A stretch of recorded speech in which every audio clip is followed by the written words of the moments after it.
Friends, ఇప్పుడు మీరు చూస్తున్నది కాకతీయ సామంత రాజులైన వెలమరాజులచే నిర్మించబడిన దేవరకొండ కోట.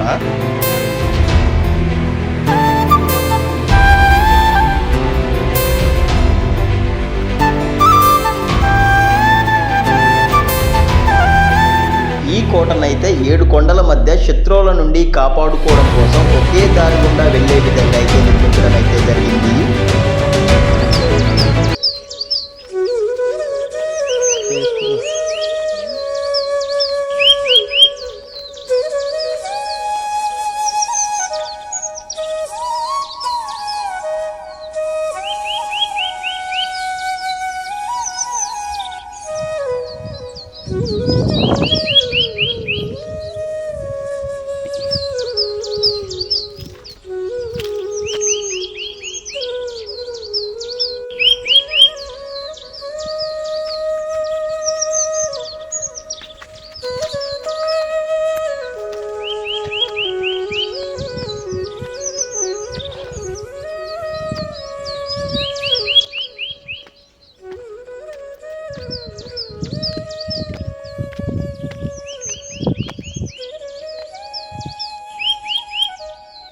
చివరికి ఈ కోటపైకి అయితే మేమైతే రావడం జరిగింది.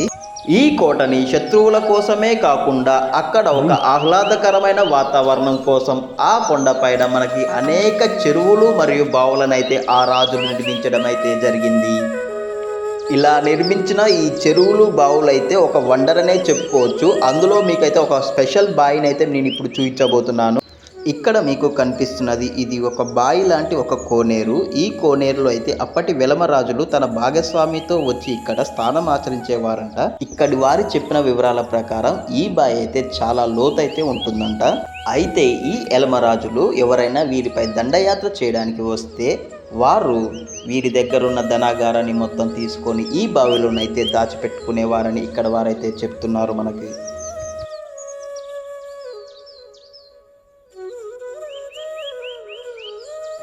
ఈ కోనేరు నుండి మనం కొండపైకి కొంచెం పైకి ఎక్కితే మనకైతే ఇక్కడ ఒక రామ మందిరం అయితే కనిపించడం జరుగుతుంది.